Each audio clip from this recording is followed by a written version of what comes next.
तो दोस्तों, आज मैं आप लोगों को हिंदी से संबंधित जितने भी उपनाम हैं उसको बताने वाला हूँ। जैसे पहला है, आधुनिक युग की मीरा किसे कहा जाता है? तो महादेवी वर्मा को कहा जाता है।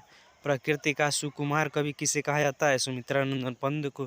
प्रथम राष्ट्र कवि या दद्दा किसे कहा जाता है? तो मैथिली शरण गुप्त को। प्रथम हलावादी कवि किसे कहा जाता है?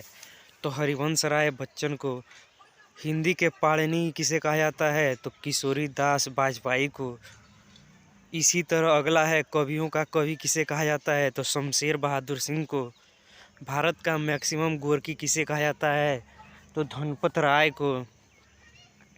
ऐसे बहुत सारे उपनाम हैं जो यूपी टेट या सुपर टेट परीक्षाओं के लिए बहुत ही महत्वपूर्ण हैं, जिससे 1 या 2 नंबर के क्वेश्चन अक्सर ही पूछे जाते हैं। इससे आगे अगर देखा जाए तो इसमें है, अष्टाछाप का जहाज किसे कहा जाता है? तो अष्टाछाप का जहाज सूरदास जी को कहा जाता है। कालाधार या झारखंडी किसे कहा जाता है? तो जयशंकर प्रसाद को। कवियों का कवि शमशेर बहादुर सिंह।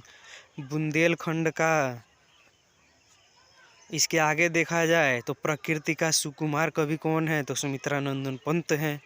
अगिया बैताल किसे कहा जाता है? तो रामविलास शर्मा जी को। आलोचकों का आलोचक नेमिचंद्र जैन जी को कहा जाता है।